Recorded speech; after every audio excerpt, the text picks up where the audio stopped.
That's the wrong one. The Majority Report with Sam Seder. The destiny of America is always safer in the hands of the people than in the conference rooms of any elite. Sam Seder. They are unanimous in their hate for me, and I welcome their hatred. We must guard against the acquisition of unwarranted influence, whether sought or unsought, by the military-industrial complex. The Majority Report with Sam Seder. Ever get the feeling you've been cheated?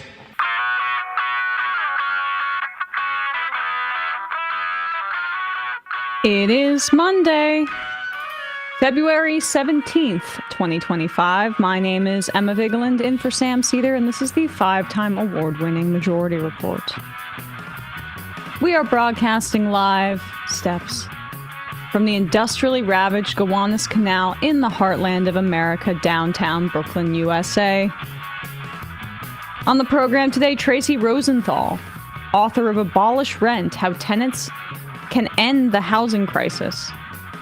Also on the show today, Luke Savage will be back with us to talk about Trump's effect on Canadian politics. Also, Trump has started firing FAA air traffic control workers despite years of warnings about understaffing and multiple plane crashes within his first month in office. I think we can get some cost savings. There's no need. Yeah, Elon, you just worry about that. Incidentally, there was a airplane crash in Georgia that killed 2 people yesterday. Musk is trying to access the IRS's most guarded data, including private tax information for every American nonprofit and business. A Bush-appointed judge rules against the union suing Doge over privacy concerns. Now Doge is targeting the National Park Service, Housing and Urban Development, and the staff at the IRS right in the middle of tax season. Critical CDC data goes missing as bird flu rages, and the human flu is especially bad this time of year, and then this year in particular. Trump's NLRB rescinds Biden's ban on non-compete clauses for many workers, as well as the classification of college athletes as employees.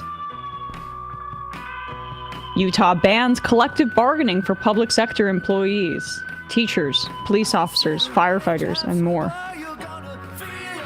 Hamas freed 3 Israeli hostages on Saturday, keeping the ceasefire intact for now, although Israel has started bombing Lebanon again, violating that agreement. Trump clears the shipment of 2,000-pound bombs to Israel, previously blocked under Biden. The Trump administration threatens to pull federal funding for public schools and universities if they don't drop DEI by the end of the month. J.D. Vance angers Europeans with an inflammatory Munich speech that promoted Elon Musk's interference in German elections. The pro-rape administration pressures Romania to lift restrictions on Andrew Tate, and by that I mean the Trump administration. Barron's a fan. And lastly, at least 9 are dead in Kentucky due to severe flooding. All this and more on today's Majority Report. It is also President's Day, but we do not deify presidents here at the Majority Report. No, we do not observe it. Presidents. That's exactly right. And that's why we're working today. Hello, everybody. Sam is out this week, He observes President's Day for a full week. Right. Working on all that diversity, equity, and inclusion. He likes to read a few books on all the presidents, so he's doing Garfield and McKinley and JFK and Abe Lincoln and different presidents, just randomly picked. Can you explain where that thought originated from? Is this just all assassination? Those are just randomly, sort of randomly chosen presidents for no reason. Oh, understood. Yeah, he's studying. He's studying those tactics. Things do happen when Sam's off. Rush Limbaugh, infamously. We'll see. Maybe another one will bite the dust. Seems like forever ago. Bite the angel dust in Elon Musk's case, but in any event. So today, the Trump administration fired hundreds of Federal Aviation Administration employees. A functioning Democratic Party would be putting out ads of planes nosediving and blaming the Trump administration. But we'll get to like how Hakeem Jeffries can't even call on Eric Adams to resign, maybe later in the show. But this is what it's like to run a country like a business. Yeah, right. And business leaders are psychopaths that actually don't know how to create things. People who actually create things are people who work and are being laid off. It's an efficiency model that has already been failing our air safety. So the employees that are set to be fired are probationary employees, but they are really important for air traffic control infrastructure. They're not the air traffic controllers yet, but those have been in short supply for years. The air traffic controllers have been raising alarm about being overworked and understaffed and all of the safety concerns that come from it. And in reality, this is not about government efficiency or cutting costs. This is to benefit one man. I bring you this article from Politico right after the election that just within the first 3 paragraphs accurately summarizes Elon Musk's beef with the FAA. The Federal Aviation Administration has spent years tangling with Musk's SpaceX for violations related to its operations, including multiple incidents when the company launched rockets without approval. During the past year, the agency proposed fining SpaceX $633,000 and whatever for twice using plans the agency had not greenlighted, and forced the company to idle its launch pads in Texas for months because of a pending Fish and Wildlife Services review. Good. And go fast, break things Musk has responded with scorched earth. He used his social media megaphone to threaten and to sue the agency for regulatory overreach, accused it of politically motivated behavior, taunted the FAA with crude humor, and poked at the agency's rules, which he says moved too slowly to meet his goal of getting human civilization to Mars. I mean, this is a lunatic. A lunatic. A lunatic. But, you know, he's also saying this kind of thing because acting like you have these lofty ambitions is a great way to cover for the fact that you're just like a petty little man who is going after the FAA over a $633K fine when you're the richest billionaire. This gives you world's richest man. This gives you an indication of how petty these guys are, how sociopathic you have to be to accumulate this kind of wealth. Because that $633,000, oh well, he's going to teach us all a lesson and deregulate our air spaces because he wants to shoot his toys into space, into our atmosphere where it could fall on top of us whenever he wants. And so because he doesn't get to shoot his toys into space where they could fall on top of us whenever he wants our air traffic to be much less safe. He wants to punish the agency, and Donald Trump is all on board with it. I mean, all they do is fly private. They may not have to worry about this in the same way that we do. But let's watch Mike Johnson, Speaker of the House, endorse Elon Musk's efforts over the weekend, calling him a revolutionary. What's incredible about this is he's endorsing the destruction of his own branch of government, which is supposed to have the power of the purse, and going on his knees and saying, Elon Musk, here you go, take all of my power. You say revolutionary. Like, what is a revolution? It's when the who controls power is changed. And Mike Johnson, if he's the revolutionary, you're the one who's being usurped, you idiot. What's the point of having y'all if we're just going to let the big billionaire who's a friend with the executive do everything?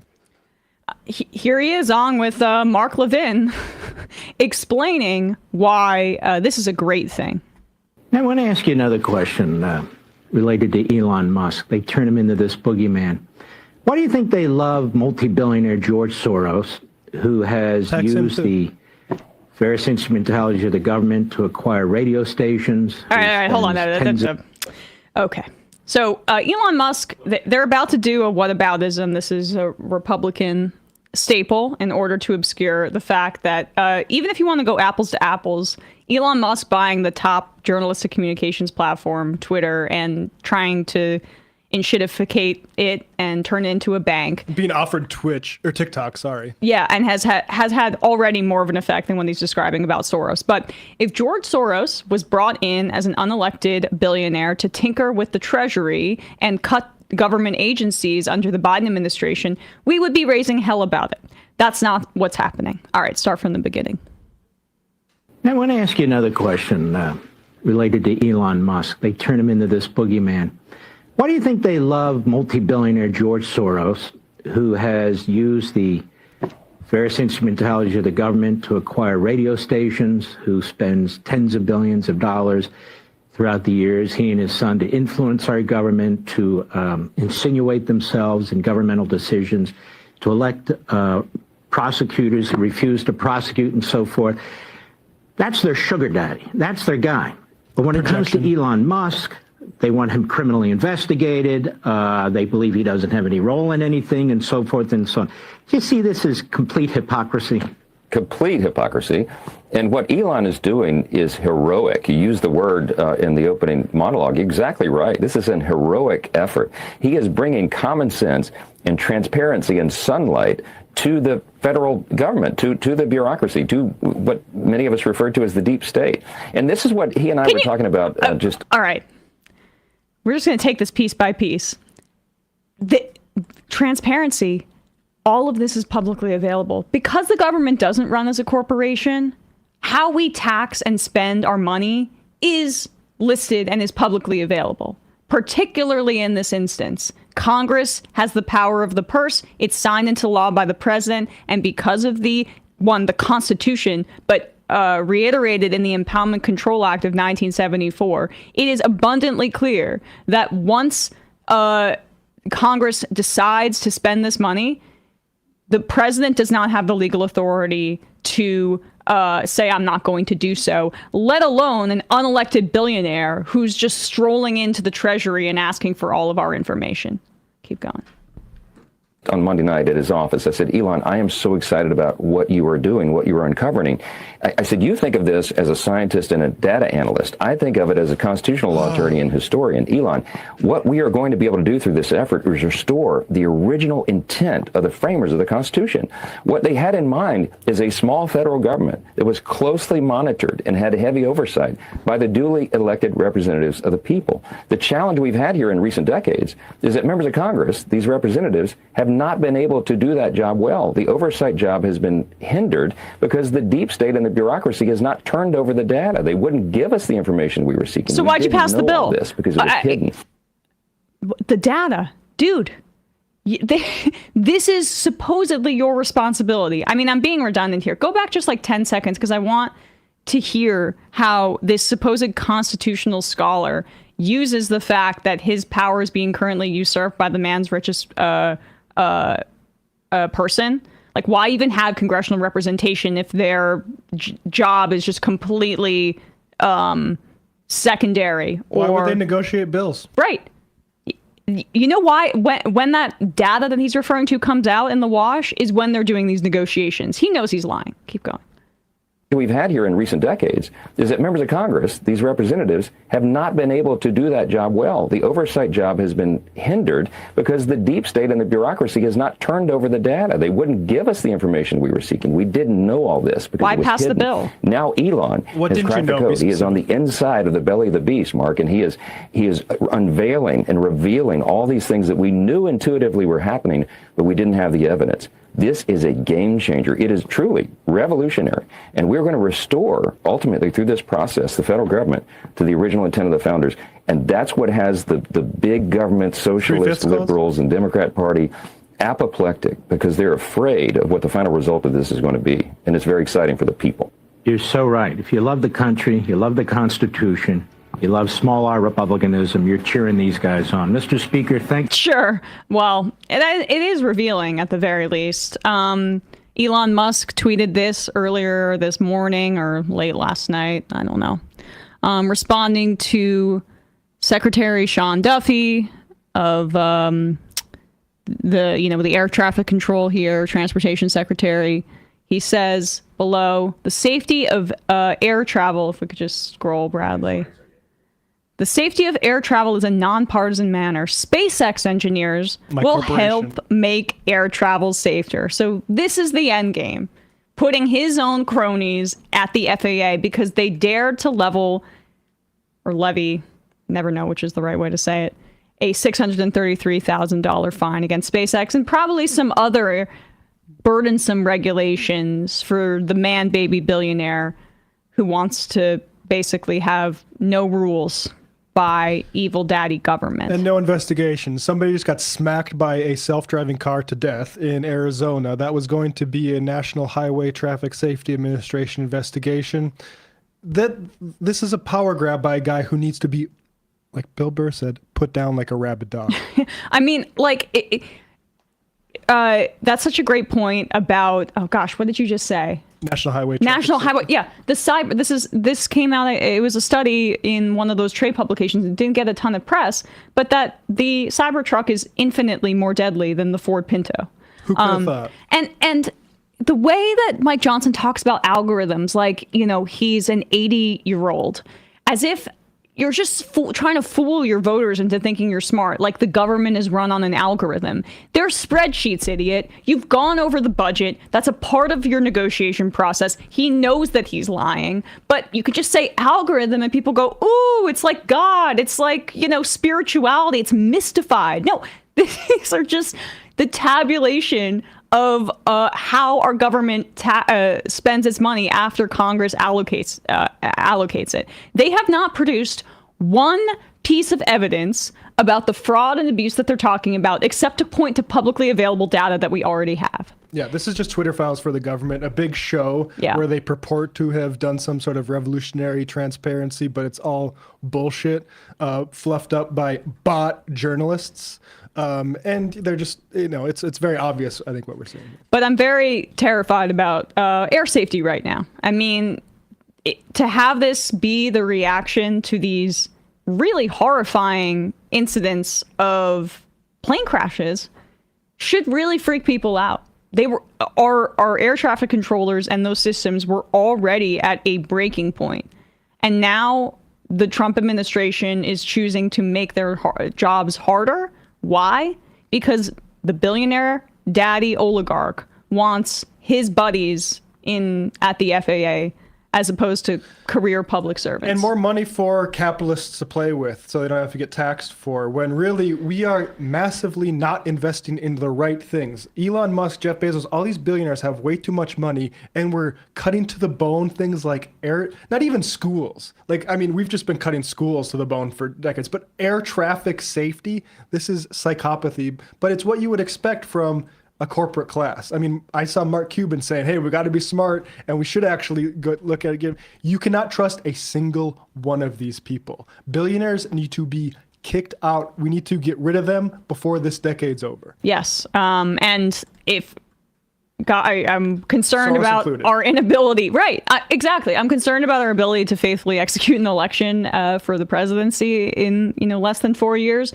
But if we elect somebody who is a Democrat, they have to come in and act as with the same urgency that Donald Trump is acting, except in the reverse, to go after the billionaires in an aggressive way that targets their wealth and makes it impossible for this to happen again, redistribute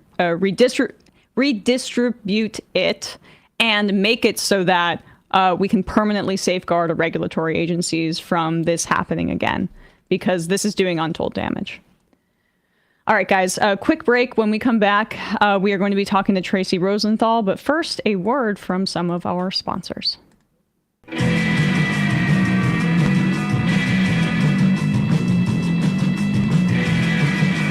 Hey, when you think about businesses that are selling through the roof, like Aloe or Allbirds or Skims, sure, you think about a great product, a cool brand, Brilliant marketing.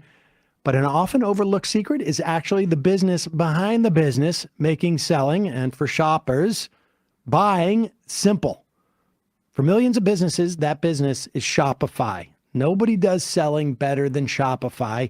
It's home of the #1 checkout on the planet. The not so secret with Shop Pay that boosts conversions up to 50%, meaning way less carts going abandoned and way more sales going cha-ching. So if you're if you're into growing your business, your commerce platform better be ready to sell wherever your customers are scrolling or strolling, for that matter, on the web, in your store, in their feed, maybe at a live show, and everywhere in between. Businesses that sell more sell on Shopify. Folks know the story of our merch store. I was afraid to do it. I thought it'd be a pain in the butt. It is completely turnkey with Shopify. And like I say, when we go out and do a live show, we can keep everything, all our data and our sales reports and all that stuff that I really don't understand, all in one place, because Shopify will follow us both in real life and to like social media platforms and our store on the Majority Report. It's made it really, I should have done it years ago. Anyways, you can upgrade your business and get the same checkout Allo and Allbirds use. Sign up for your $1 per month trial period. Shopify.com/majority, all lowercase. Go to Shopify.com/majority, all lowercase, to upgrade your selling today. Shopify.com/majority. That link will be at the podcast and YouTube descriptions, as well as at majority.fm. And folks, maybe you blew it for Valentine's Day. I did not. Pajamas. Why Cozy Earth pajamas? Because they're incredibly soft. They're also durable. They feel great while you're wearing them. They feel great to the touch. And they come across as being a lot more expensive than they are. Thanks to Cozy Earth for sponsoring this episode. Unlock an exclusive discount of up to 40% using Majority Report at cozyearth.com/Majority Report. I have Cozy Earth sheets, which are fantastic. My favorite part about them, yes, they're soft. Yes, they're durable. Also, they're sustainable because they're made out of viscose, which is comes from bamboo. But because of that, they're also temperature regulating. They don't get too hot. That's my biggest problem. I cannot stand sleeping hot. And my sheets do that. Their bamboo sheet set redefine what it means to relax together. You're going to love it. But they also have duvets.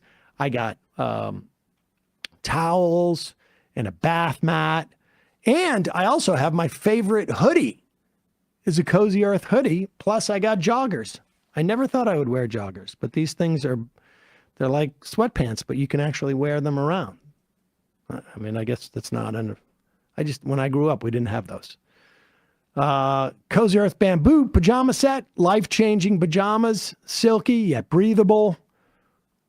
They're the kind that you can lounge in all day. Cozy Earth's goal is to help turn your home into a sanctuary, a place where you can escape outside the world's demands and truly unwind. Your time outside the 9 to 5 should be all about relaxation, recharging, and soaking in a sense of peace. Cozy Earth does it.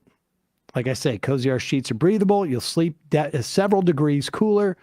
They're made with weave fabric that won't pill. That's guaranteed for 10 years. Cozy Earth prides itself on the responsible production of its products. Like I say, bamboo, obviously sustainable. It's like a weed. In fact, I think it is technically a weed. I'm not sure. Cozy Earth bedding products have a 10-year warranty. That's how much Cozy Earth believes in them. Surprise your Valentine with Cozy Earth. You may be late for Valentine's Day. You still can do it. Get up to 40% off at cozyearth.com/Majority Report. My code, Majority Report. That's cozyearth.com/Majority Report. Don't forget, if you're asked in a post-purchase survey, tell them you heard about Cozy Earth right here. Emma.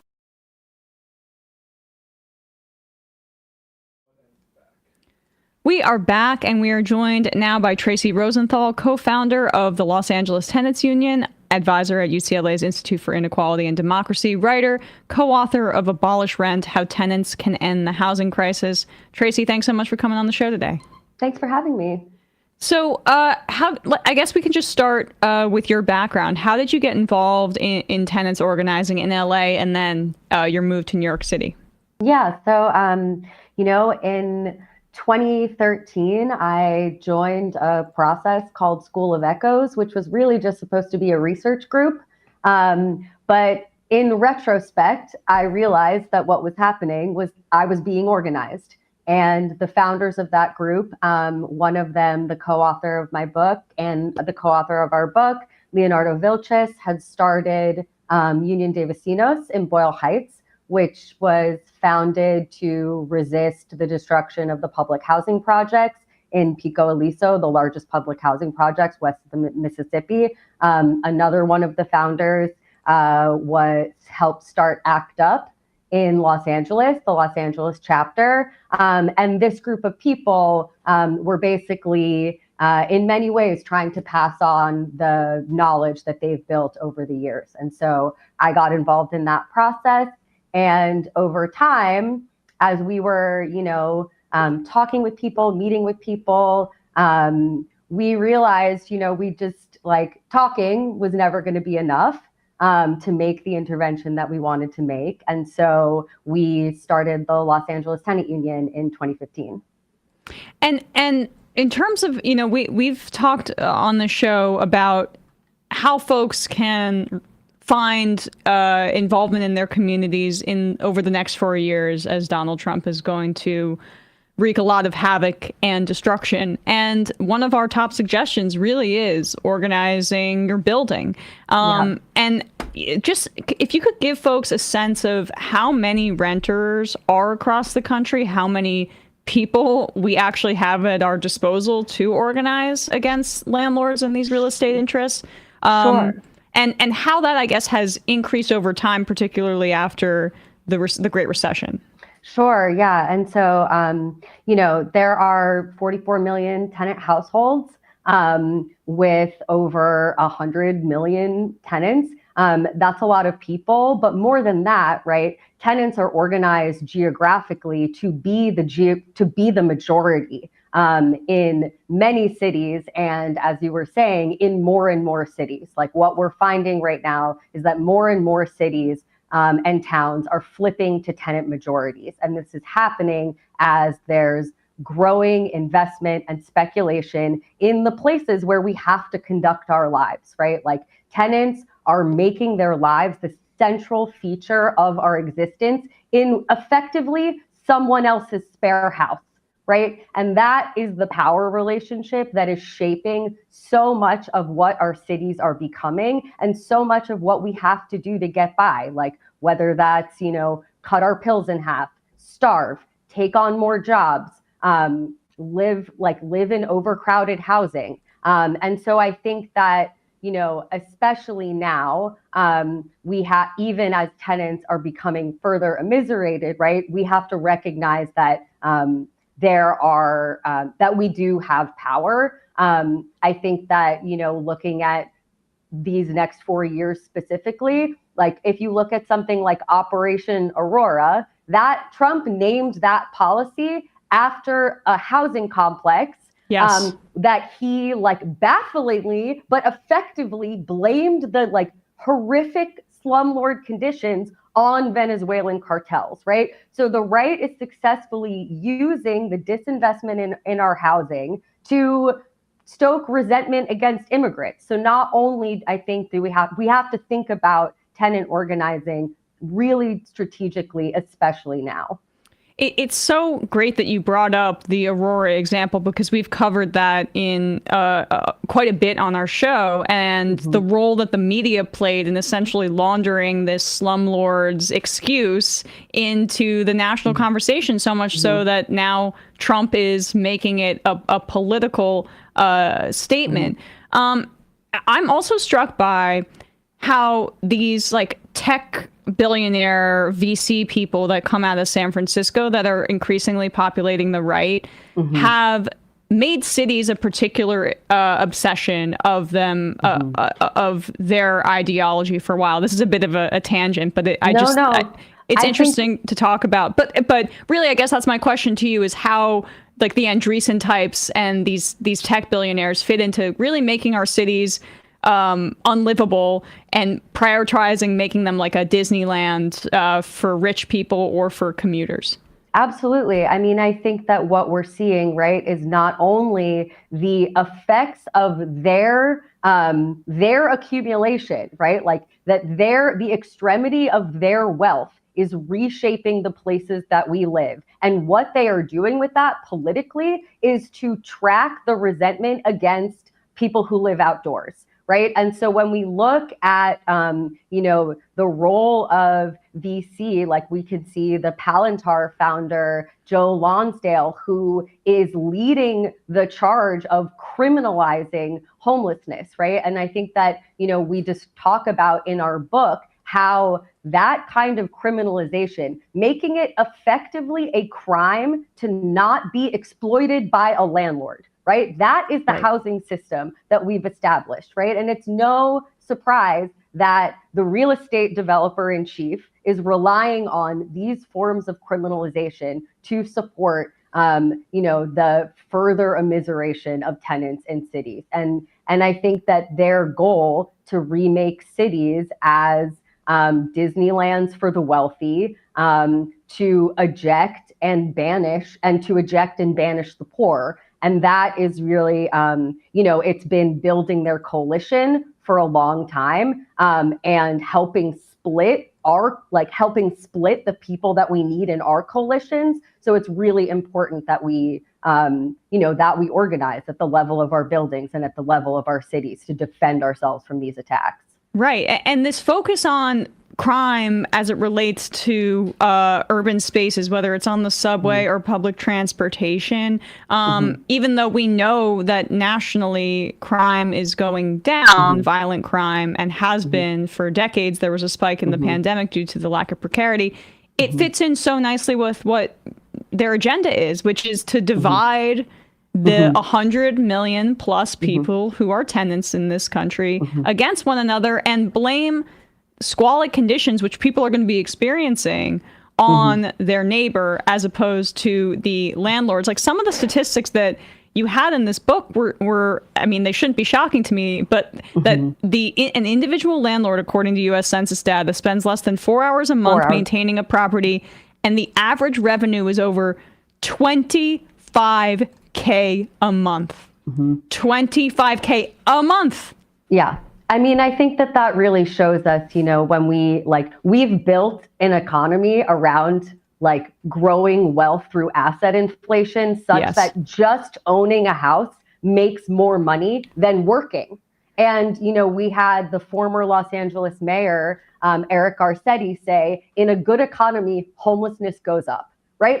That this is not none of these statistics should be surprising to us, but in many ways, this is what happens when we've, handed over our power, handed over the power to organize the places where human beings can make their lives, and I think it's really also important to say, why do our landlords own our housing in the first place, right? Yeah.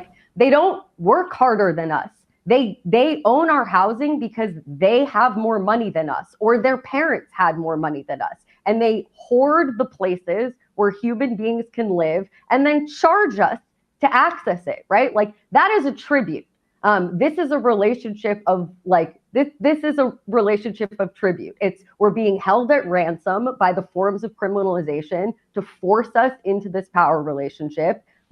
We have to pay this tribute. And this is the trap that tenants are stuck in. And this is really the intervention that we're trying to make, right? To think about what is the power that we have as tenants to reverse this power relationship, to start now in our buildings and to grow that power so that we can displace our landlords and real estate industry long term. And could you speak to the roots of that industry and how far back it goes, really, even to the Hoover administration, and just the privileging of home ownership and how that affects our economy.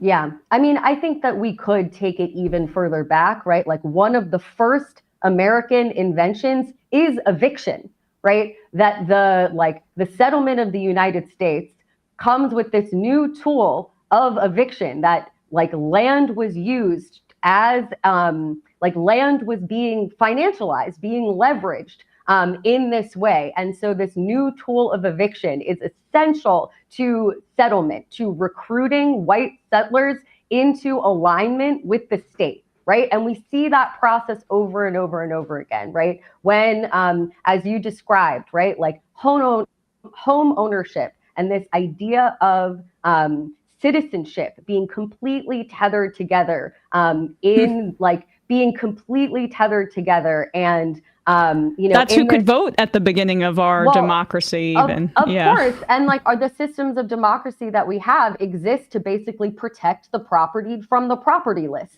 That's how our large districts were designed. We see it again in the GI Bill, right? Where what we call white flight is actually white people chasing government subsidies where they get the benefits of these assets at the expense of people who are abandoned, right? And so this long home ownership and the supposed democratization of home ownership is this long-term strategy by which, people are recruited into alignment with elite interests, and the poor and working class, predominantly people of color, are abandoned. And I think that, what we're seeing now, right, as fewer and fewer people can buy houses, as more and more people are tenants, we're seeing a generalization of this long-term crisis, of a long-term war on tenants, right? And so when we talk about the housing crisis, in many ways, we're talking about not only this recent experience, but over 100 years of abandonment. And it's amazing that it almost took this long to, it's still horrific. We can go back to the tenement housing right here in New York City. But I remember just looking at when I'm a teenager, I forget, it was some high school class about how to budget or something like that. And it was no more than a third of your income should be put into rent, and that's laughable to me at this moment. And some of the statistics that you put in there, it's just that's basically half of renters now have crossed that 1/3 threshold, and the percentage of people that are spending half of their money on rent, which is entirely unsustainable, that's increasing as well. There are 900,000 people there are almost 1 million people in Los Angeles who spend 90% of their income on rent, right? 90% of your income. And I think what we're recognizing, right, is when we say market rate, what do we mean? We mean, what are the lengths human beings are willing to go to put a roof over their heads, right? And when landlords control this basic human need, right? When they hoard the spaces we can live, where they charge us this tribute to access it, right? We make incredible amount of sacrifices to be able to do that, right? This is also why we describe in our book, rent as a fine for having a human need. And I think that it's on the basis of, so I think that it's really important that when we talk about market rate housing, what we're really describing is the lengths that human beings are willing to go to meet their basic human needs. Yeah, right. Noel from San Francisco said, here in San Francisco, renters want your gross monthly income to be 2 times or 3 times the asking rent. 2 times is low. In New York City, I 3 times is basically what I've seen. But and it helps if you're living with somebody. But if you're on your own, it's incredibly difficult.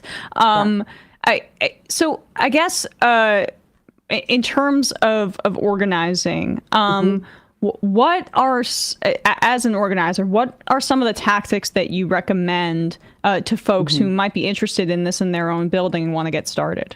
Yeah, I think that, one of the things that we're describing, most of the book is really devoted to organizing strategies. And I think that, what that looks like for us is thinking about what do we have as tenants that we can use, right? Like, what do we have? We have our bodies, we have our rent checks, and we have our relationships to each other, right? And so when we organize, we set those tools to work. That is the point of our organizing, right? So whether that's staying put in your housing, right? Like if you are in your housing, like despite getting an eviction notice, right? Like you can stay put in your housing and not self-evict. You can organize with your neighbors. You can stall the legal process.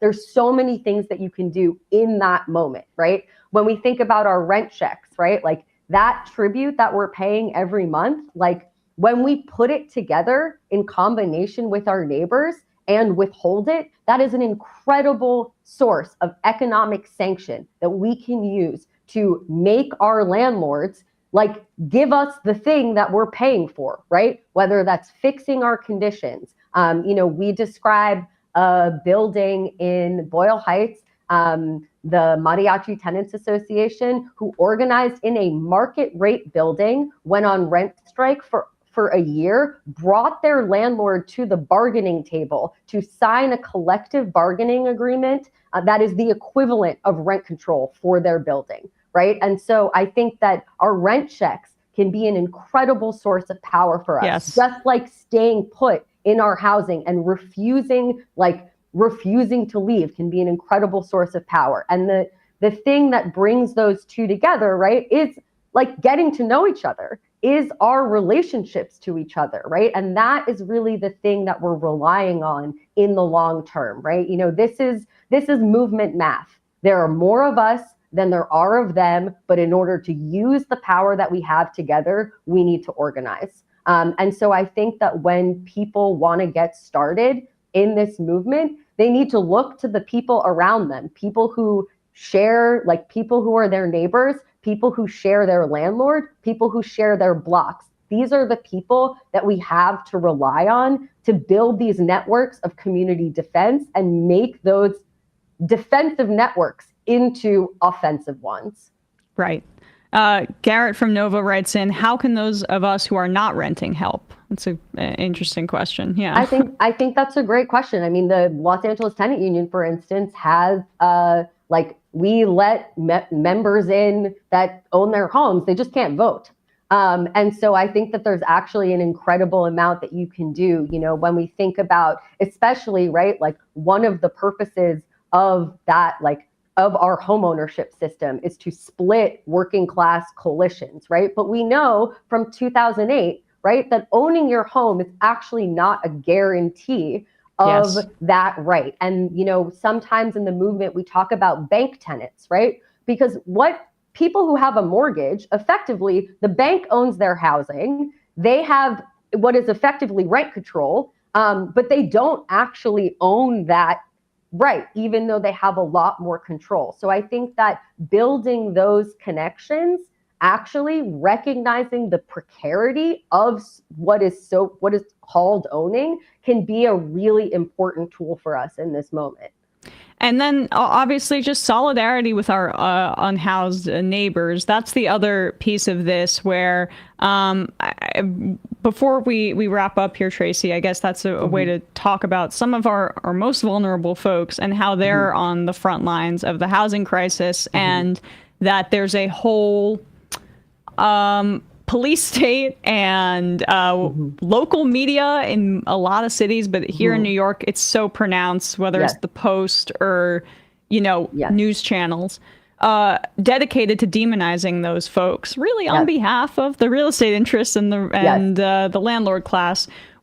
How's best to, when organizing as tenants, also look out for unhoused people? I think that's really right. I mean, I think one of the reasons we describe tenants rather than renters is because we're talking about anyone who doesn't control their own housing, right? And that is a broad category that includes people who live outdoors. And I think you named it just right. Like, this attack on people who live outside is really a way to split our coalitions and to build coalitions between, working class people and the police and the real estate state, right? And so right? We know maybe from our side that what do, right? They make spaces safe for real estate investment, for rich people, rather than for us.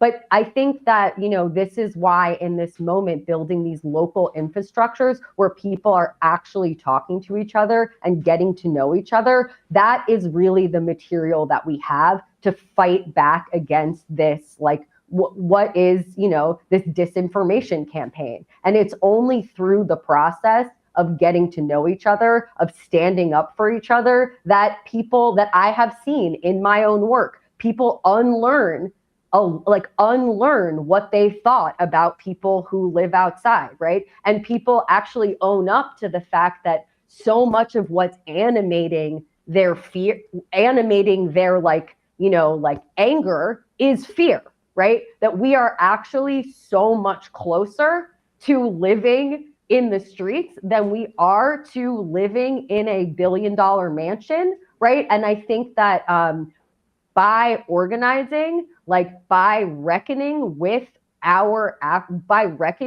this power relationship that we're in, by naming our conditions, that is how we share, that's how we share and that's how we learn. And I think that that's really, that is the tool that we have to build tenant power, and to defend the most vulnerable amongst us, and also us, right, at the same time.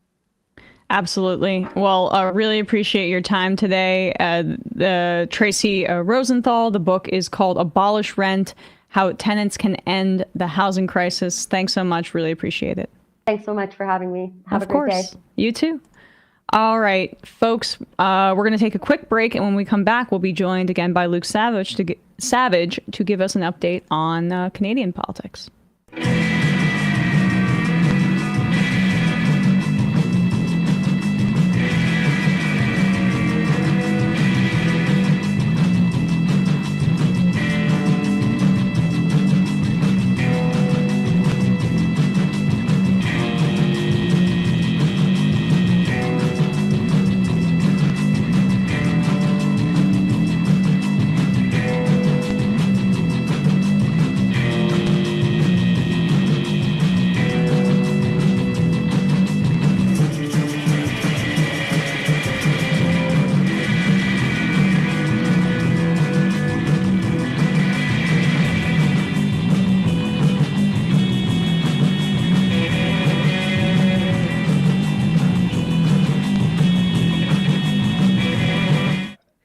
We are back, and we are joined once again by Luke Savage, a journalist, writer from Canada, writer in many places like Jacobin, the Washington Post, the Toronto Star. You can also find him on Substack. Thanks so much for coming on the show today, Luke. Always a pleasure. Thanks for having me. So, since we last spoke, we were talking a little bit about the dire circumstances that the Liberals in Canada were in. Trudeau has stepped aside and is going to step aside essentially as the leader of the Liberals. Bradley, can we pull up this chart? Because you can see when we were having our conversation. Do we have the table at the bottom? Yeah. So we can see these polling averages. The Conservatives, as of last week, this is from The Guardian, are at 39.7%, but you see that dip, and whew, the Liberals right around January shooting up. The NDP is going down, and that's a little concerning. I want to talk about that with you. But what happened basically? Is it really just the two punch of Trudeau stepping aside and Trump just going after Canada and reinvigorating Canadian nationalism? Yeah, I mean, in some ways, you've about covered it, and I can hop off the interview right now. Need more context.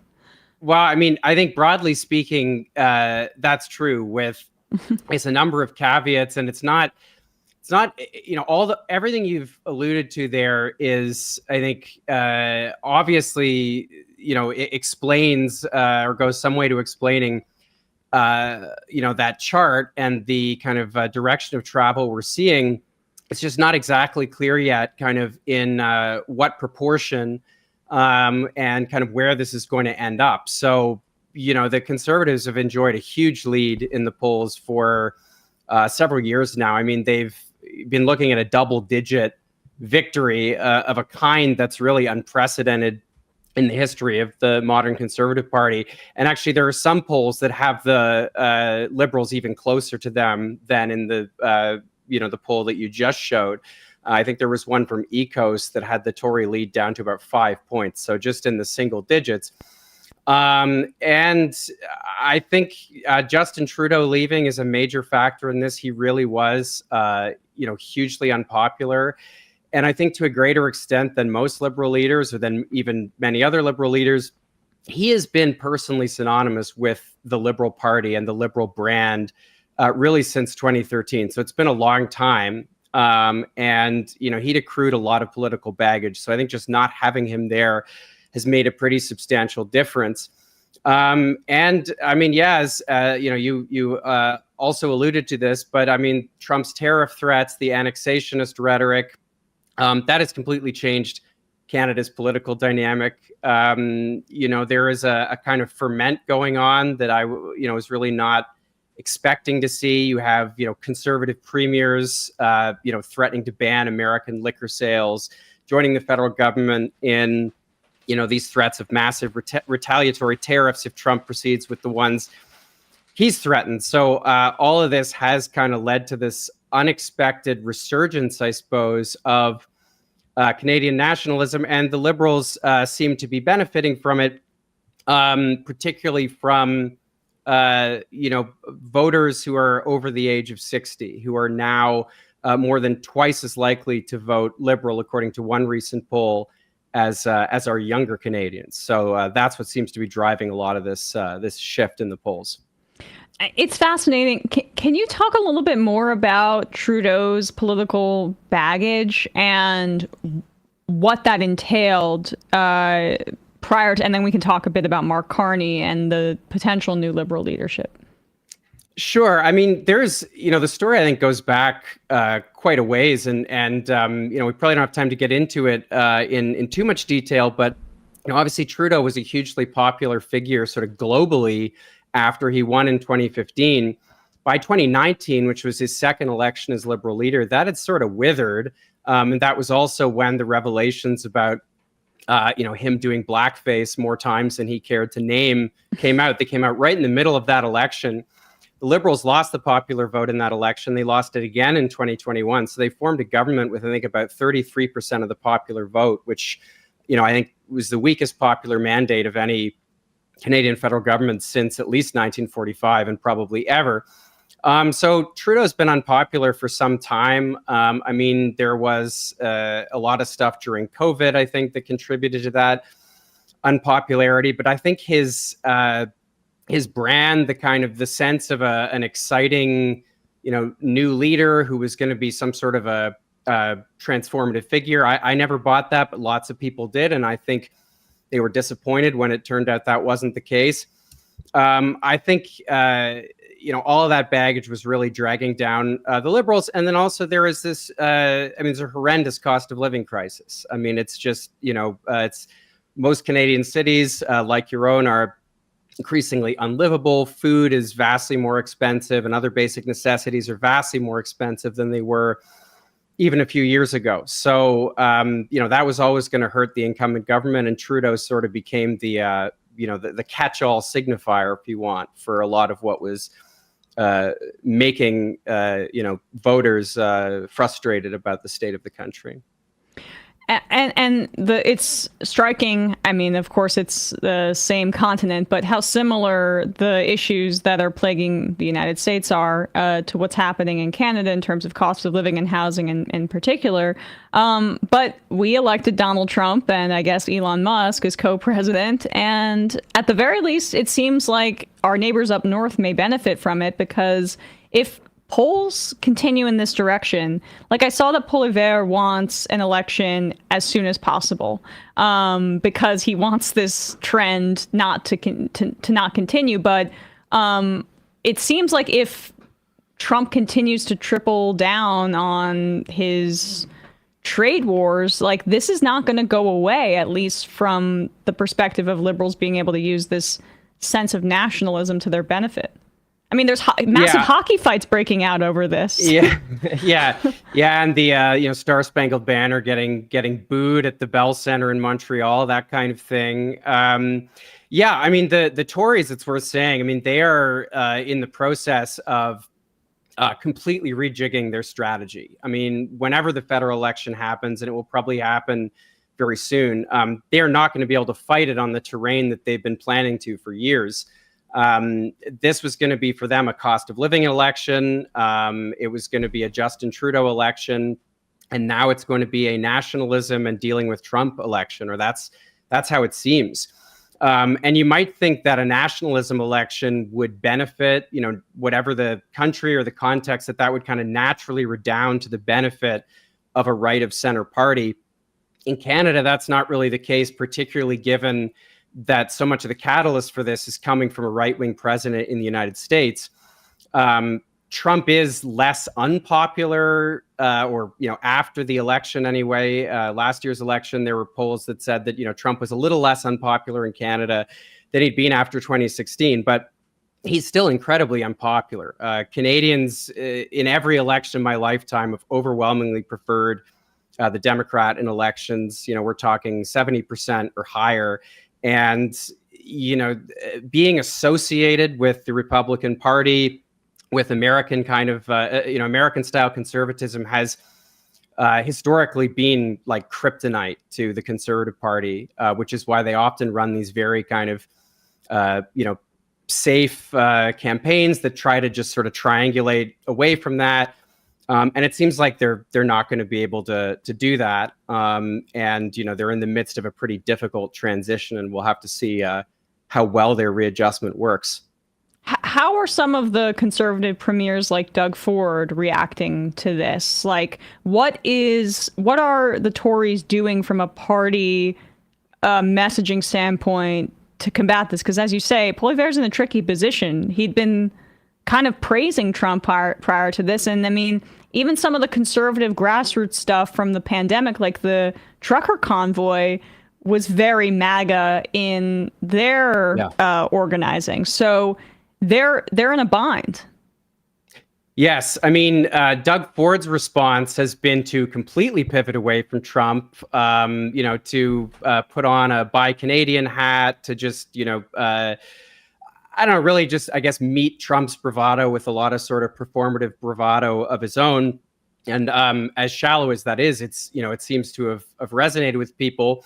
Out west, there's an exception because Danielle Smith, the premier of Alberta, she's been, I think, kind of the major exception in Canada in terms of, people with power anyway, in taking the line that, we should just sort of try to get along with Trump. We should try to appease him. He's got legitimate concerns, et cetera, et cetera. That reflects the fact that a lot of the kind of most hardcore parts of the Tory base are in Western Canada. They're in rural BC, they're in Alberta, and they are kind of magnified, but they represent a minority of the Canadian electorate, but a substantial portion of the Tory base. So there's a lot of difficult things the Tories, they're facing quite a dilemma at the moment.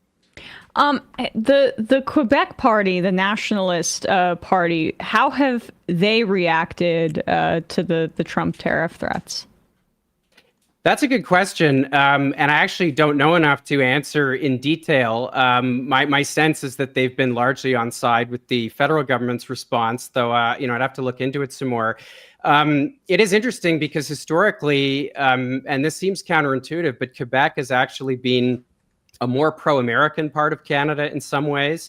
Quebec was actually a place where in 1988, when there was a federal election, fought more or less exclusively over the issue of free trade. Quebec was the one province where that had majority support. It was quite unpopular, much more unpopular in English Canada. I was reading that strange, but they would be particularly affected by tariffs because they're, in the aluminum industry, and that was that might be that was one of the subjects of Trump's tariffs that he was talking about. So that's That's just my interest in watching that there. Yeah, I mean, it's very likely, and I mean, it's worth underscoring how much of Canada's economy is built around natural resources, and the extent to which over the past kind of 30 or 40 years in particular, the natural resource economy has been directly linked to the American economy as this sort of extractive, export-based kind of system. And so Trump's tariff threats, if there's a reason why the Canadian political class is reacting so strongly to those threats, it's because this is a direct kind of violation, a direct transgression against that consensus. And yeah, I mean, this is, I think, one of the reasons why, we've been talking about the polls, but there may be more profound shifts in, Canadian culture and society as a result of this. I don't think there's any precedent for the United States, Canada's, by far its biggest trading partner, suddenly trying to renegotiate the entire, North American economic settlement in a matter of a few weeks. Right. Especially after when Trump was last in office, they had supposedly settled this with an agreement that he signed. But no, not anymore, because it's time for some performative BS here. So Mark Carney, the polling that you're talking about basically shows that if he were the Liberal leader, he's almost tied with Poilievre already. And that's why Poilievre wants those elections so soon. Can you give us a sense of who he is, why there's excitement around him? Because when I read that he's a former central banker, it's not necessarily the thing that would get me excited as someone on the left. But it seems like he's at the very least been able to harness some energy that Trudeau had lost. Yeah, I mean, I think your skeptical impulse there is warranted. I mean, for those who aren't familiar with Carney, he's the former governor not only of the Bank of Canada but also the Bank of England. He does seem to be the front runner in the Liberal leadership race. Chrystia Freeland, who, Emma, I think the last time we talked in December, she was one of the people we were talking about, or the main person we were talking about. She seems to have calculated that if she resigned from cabinet abruptly and set herself up as the heir apparent, she was kind of going to walk into the, she was going to walk into the Prime Minister's office, win the Liberal leadership, no problem. And that just doesn't seem to be happening at all. There are polls which have Carney, these kind of speculative or hypothetical polls. If Carney was Liberal leader, how would the electorate hypothetically vote? Those sorts of polls, I think, especially this far out from an election when he's not actually the leader, I would take them with a grain of salt, but they do clearly indicate something. In terms of what his appeal is, I think part of it is actually that he is, for many people, a relatively unknown and kind of an untested figure. He's never held elected office. He is a central banker, yes, but he's also, having followed him for some years, he's been a public figure for more than a decade. He's a central banker who's been very good at sort of building up his brand as someone who's, like, yes, a technocrat, but a socially conscious one. Back in the day, he referred to Occupy Wall Street as something that was constructive. There was a major Canadian Auto Workers convention he spoke at once. So, you've got he's someone who talks about climate change and that sort of thing. But, he's also a banker, which kind of means that he's safe as well, if that makes sense. So I think right now there's a craving for novelty, a yearning for novelty among a lot of the Canadian electorate and parts of the media class as well. And I think he's really capitalizing on that. And in some ways he should be a perfect candidate for the Tories to run against because he's a banker. He's a Davos guy. He's someone they can associate with the World Economic Forum and fairly do so, I should say. But right now he seems to be, he seems poised to win the Liberal leadership and then possibly make an election that, the Tories have seemed destined to win for several years into at least some kind of a contest. And then the status of the NDP, that same poll that we showed them dipping in support, the left party.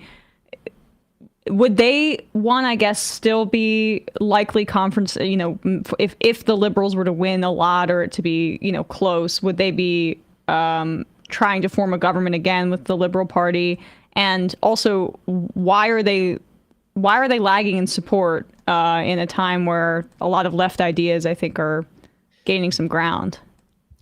Yeah, I mean, I think the Tories have been the ones to capitalize the most on the cost of living crisis. And part of that is that the NDP entered, and I think we talked about this in December, the NDP entered into a confidence and supply arrangement with the Liberals. So, it wasn't a coalition government. There weren't NDP cabinet ministers, but the NDP agreed to support the Liberals in exchange, on confidence motions anyway, in exchange for a number of concessions. And, the Tories, I think, were really able to exploit this as, they referred to the NDP coalition a lot. That was kind of in common parlance. I think Jagmeet Singh, the NDP leader, when the agreement was negotiated and signed, there were a lot of pictures of him, smiling alongside Justin Trudeau. And I think that became a problem, given the cost of living crisis and how unpopular Justin Trudeau himself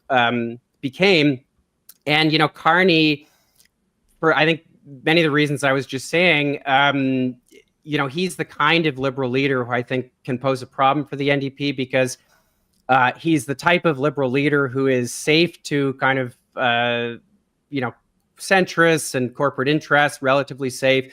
But he's also a guy who can kind of make progressive noises when he needs to. And there are, I say as someone having canvassed for the NDP many times in downtown Toronto, there are all kinds of voters that the NDP needs to win seats in downtown Toronto and elsewhere who are, progressively minded, but are very receptive to the kinds of, the kinds of messages that somebody like Mark Carney is currently expressing. So, we're not at the federal election yet. We'll have to see what happens. But, in so many ways, this is not where I expected things to be in, February of 2025. And lastly, when do you anticipate elections will happen? And I'm sorry, I'm mispronouncing. It's Poilievre. Thank you, Kyle, from Montreal, for writing in to correct me. He obviously doesn't want the elections soon. Is there a timeline? What is the feeling right now? Well, the election was set to be later this year anyway, but I think that I would assume if Carney wins, I'm not sure if he's commented on this lately, I expect he'll call an election very quickly. And if he doesn't call an election, the opposition parties will almost certainly vote the government down because both the NDP and the Tories have said they would do just that. So Parliament is set, the Liberals are voting for a new leader in early March. Parliament will reconvene, I think, during the second last week or the last week of that month. And I'd be astonished if there wasn't a confidence motion that brings the government down or Carney or whoever's the Liberal leader trying to preempt an opposition motion just simply by calling an election, which, our elections, as you might have noticed, are a little shorter than your own. Americans seem to be in election mode most of the time. Ours last, 4 to 6 weeks. And so I guess that would put us in election, sometime in April or maybe early May. So we're talking pretty soon. All right. Well, yes, I prefer that system for many reasons. But Luke, thanks so much for your time today. You can check him out. His writing, we're on Substack. Look up Luke's social media, find his work there. Thanks so much. Really appreciate you explaining this all to us. Thanks, Emma. See you again. See you soon.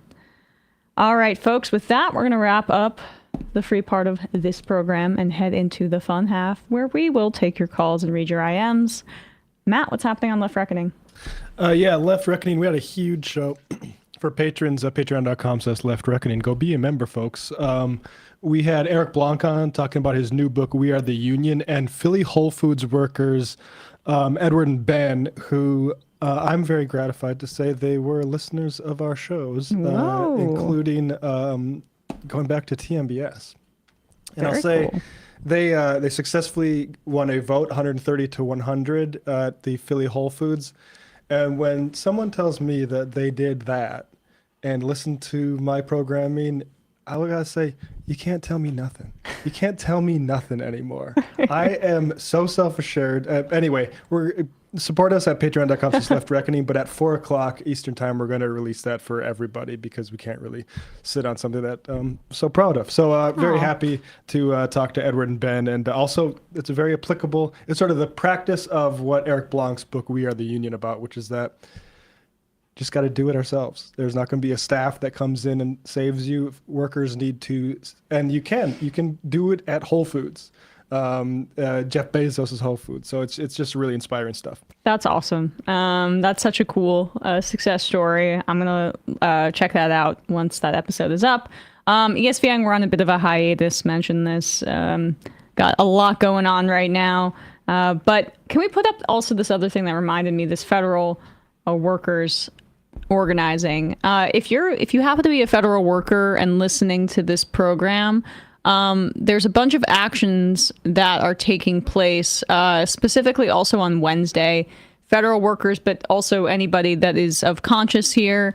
You can come together on a day of action, save our services, Wednesday, February 19th. You can put in your postal code and search to see if there's an event nearby if you want to protest Elon Musk and the funding freeze and the actions targeting our federal workforce. So, oh yeah, do we have, maybe for tomorrow, do we have anything about the Tesla protest? Shout out to everybody who is going after Elon Musk's businesses. I think that is a key point of the weakness right now. We need to bury those things. Yes. No, but we will, maybe a guess that we can talk a little bit about it. We shall see.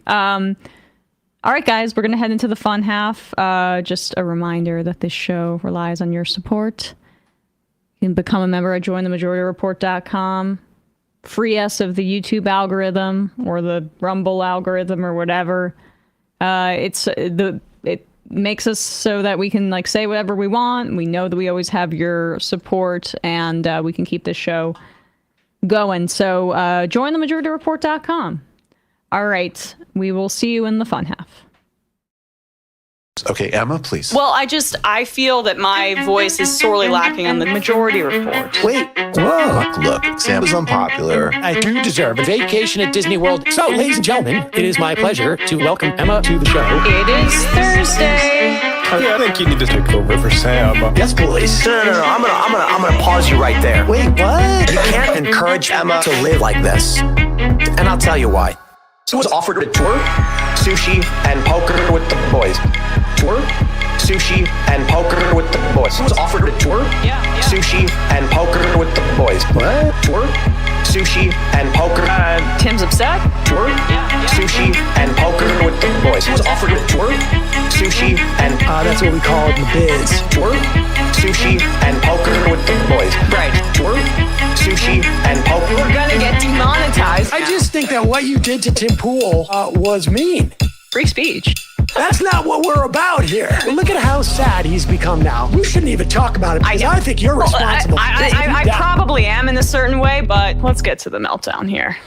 Tour, sushi, and poker with the boys. Oh my God. Tour, wow. Sushi. I'm sorry, I'm losing my fucking mind. So was offered a tour, sushi, and poker with the boys. Logic. Tour, sushi, and poker with the boys. Boy. Tour. I think I'm like a little kid. I think I'm like a little kid. I think I'm like a kid. Tour. I think I'm like a little kid. I think I'm like a little kid. Had this debate 7,000 times. A little kid. I think I'm like a little kid.